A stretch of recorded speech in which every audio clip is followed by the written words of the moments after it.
34 CR 24487 State versus April Imholte. Note the appearance of Thomas Gallagher, attorney with and on behalf of the defendant April Imholte. Kristen Pierce, assistant county attorney, appears on behalf of the state.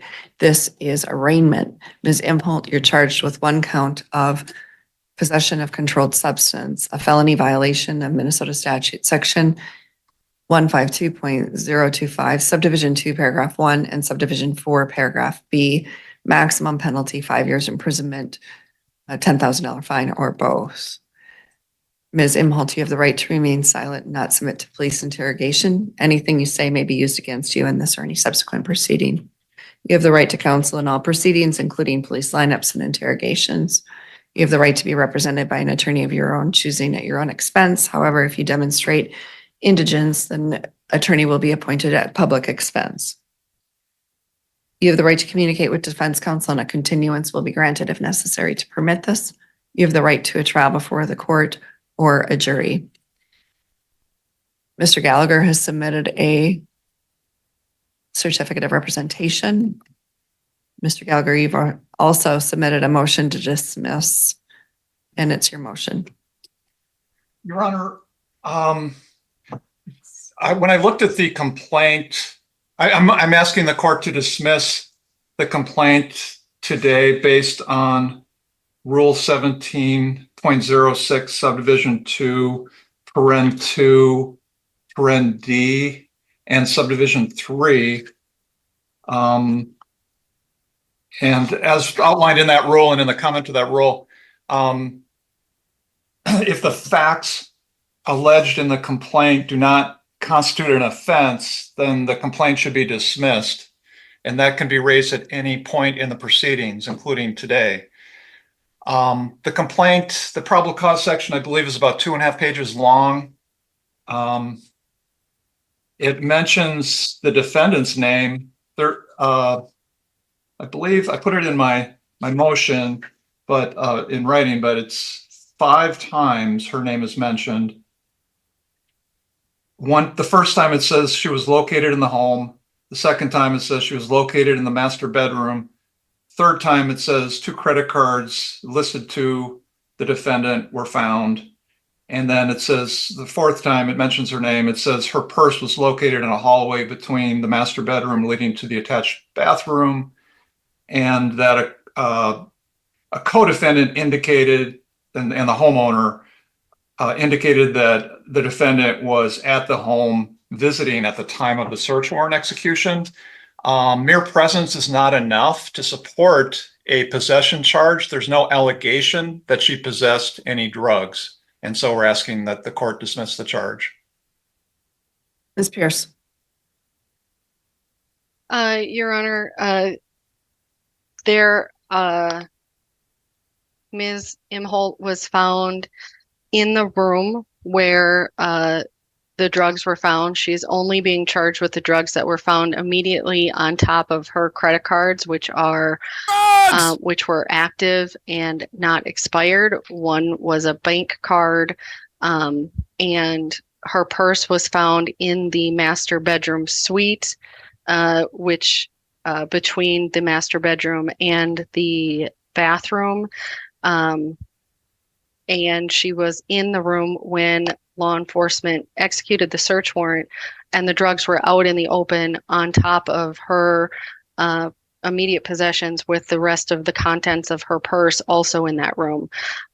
While mere presence is not enough, that does show that she was in the room and creates a joint possession that she was using, or at least with one of the homeowners in that bedroom where the drugs were out in the open, on top of, literally on top of her property, of her bank cards. Huh?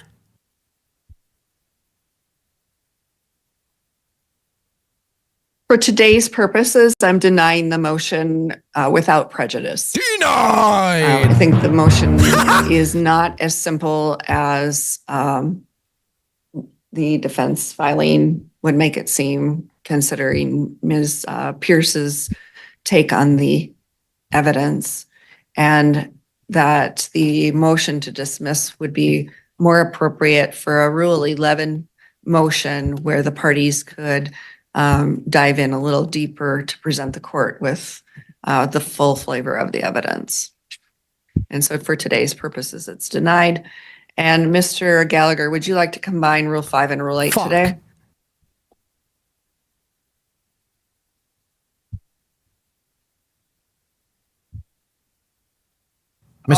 Gallagher. Yes. All right. Are you waiving reading of the complaint, deferring entry of a plea, and demanding an omnibus hearing? Lock her up. Yes. And are you wanting the contested omnibus hearing right away? Or do you want to be on the uncontested block first? I think we'd Another win for the rather Joe. be on the uncontested block because every now and then discovery issues pop up.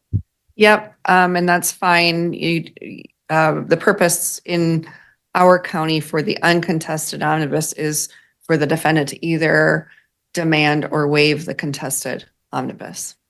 So it does buy you a little time, and then the case is not assigned. We'll assign it once you demand or waive omnibus. I can't get over she's in Nick's studio.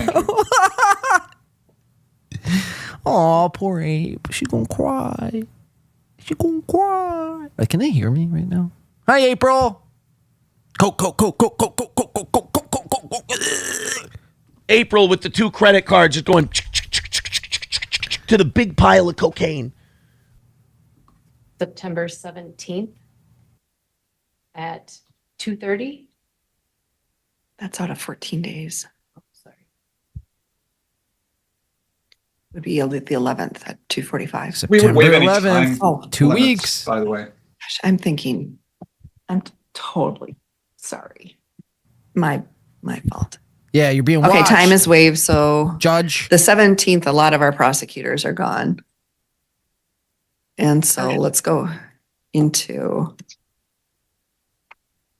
October 8th at 3:30. That works for the state, Your Honor.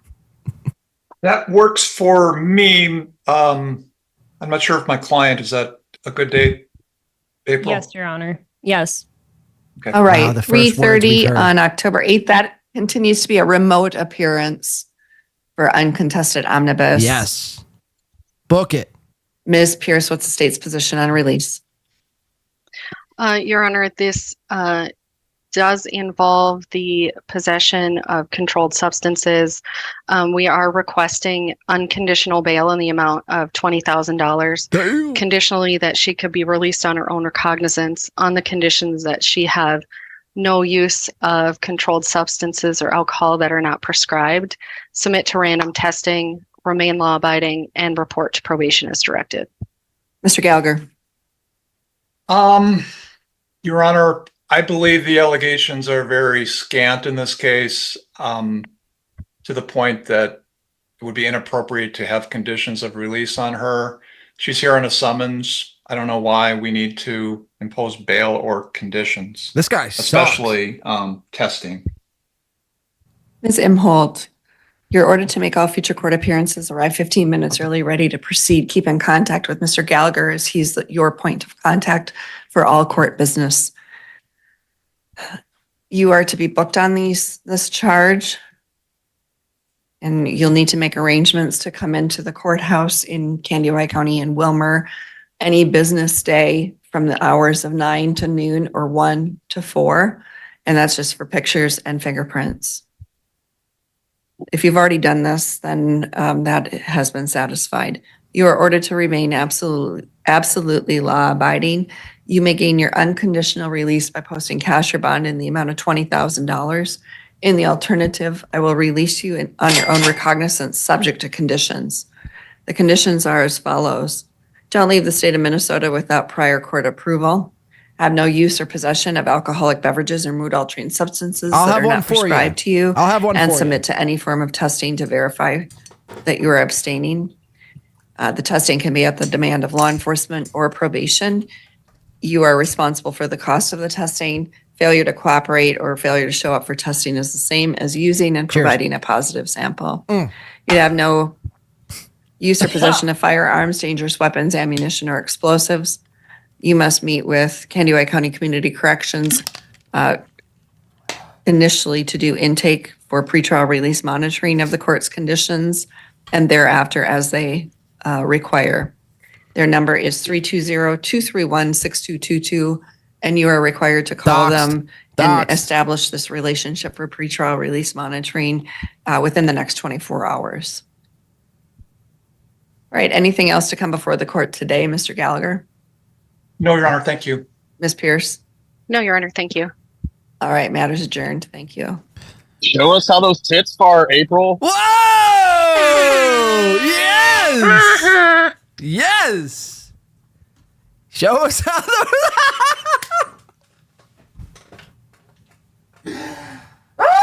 Penis! Penis! Yes! Turn me off. Turn me off!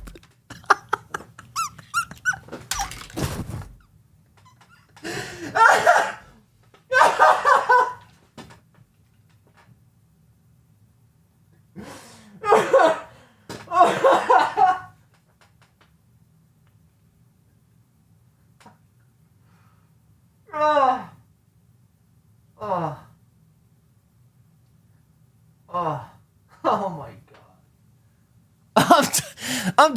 I'm done. I'm done. I'm tapped out. I'm so tapped out. I got Garrett and Steve on my screen now. What the fuck is going on, man? Oh. Hit the like button and be like, hey, yeah. Okay, fuck you, Doom. Goodbye. I'll do it like that show. Goodbye. Shut up, Doom.